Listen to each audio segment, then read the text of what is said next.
আবারও ভোটের খবর। এবার নির্বাচনী প্রচারণার খবর জানতে যাচ্ছি দ্বীপ জেলা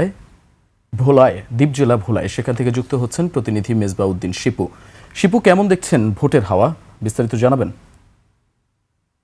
জি, ধন্যবাদ দিবু আপনাকে। আপনি জানেন যে ২১শে তারিখ যে প্রতীক বরাদ্দ হয়েছে এবং প্রতীক বরাদ্দর পরে যে ২২ জানুয়ারি থেকে কিন্তু পুরোদমে ভোলার যে ৪টি আসন রয়েছে, ৪টি আসনে কিন্তু নির্বাচনের প্রচারণা শুরু হয়ে গেছে। আমি যদি আপনাকে বলি, আজকে নির্বাচনী প্রতীক বরাদ্দর পরে এবং প্রচারণার ৩য় দিনে বিএনপি জোট প্রার্থী যিনি রয়েছেন ভোলা আসনের আনুর রহমান পার্থ কিন্তু ব্যাপক শোডাউনের মধ্য দিয়ে ভোলা আজকে অবস্থান করছেন এবং এছাড়াও ভোলা ২ আসনে, ভোলা ৩ আসনে এবং ভোলা ৪ আসনে সকলেই কিন্তু নির্বাচনের মাঠে চষে বেড়াচ্ছেন। যার যার প্রতীক নিয়ে তারা মানুষের দোরগোড়ায় যাচ্ছেন এবং তারা ভোট চাচ্ছেন। আমি যদি সাধারণ ভোটারদের সাথে কথা বলতে চাই, আগামী যে ১২ই জানুয়ারি নির্বাচন, এই নির্বাচনে আসলে আপনারা কেমন প্রার্থী চান এবং আপনাদের প্রত্যাশাটা কি, যদি একটু আপনি বলেন? আজ ভোলার নেতৃত্ব শূন্য ভোলায় ভোলার অভিভাবক এসেছেন, আপনি নিজেই বলেছেন, আন্দালিব রহমান পার্থ। তিনি যেটি ঘোষণা দিয়েছেন, আসলে ভোলার মানুষ আজ আনন্দিত এবং উদ্বেলিত।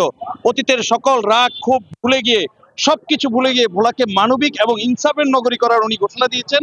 উনি যদিও বিএনপি জোটের প্রার্থী, কিন্তু তারপর উনি জামাত এবং সকল দলের নেতাদেরকে একযোগে কাজ করার জন্য ভোলার উন্নয়নে আজকে ঘোষণা দিয়েছেন।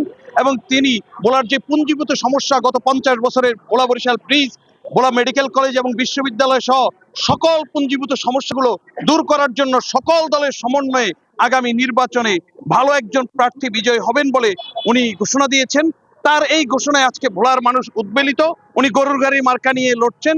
আপনারা জানেন যে আজকে যে রাজকীয় শোডাউন বা রাজকীয় সংবর্ধনা ভোলার মানুষ মানব প্রাচীর করে তাকে দিয়েছেন, সেখানে আমরা যেটি আশা করছি আগামী নির্বাচন হবে, সুন্দর একটি নির্বাচন হবে।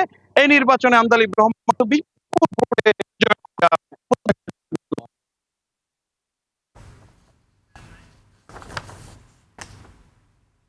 ভোলার মানুষের উন্নয়ন হবে এবং যাকে দিয়ে ভোলা বরিশাল ব্রিজ হবে এবং যাকে দিয়ে ভোলার শিক্ষার মান উন্নয়ন হবে এমন যাচ্ছেন। ধন্যবাদ। এই ছিল আমার কাছে ভোলা থেকে সর্বশেষ তথ্য। ধন্যবাদ শিপু আপনাকে। দর্শক, ভোলা থেকে নির্বাচনী প্রচারণার খবর জানাচ্ছিলেন সহকর্মী মেজবাউদ্দিন শিপু।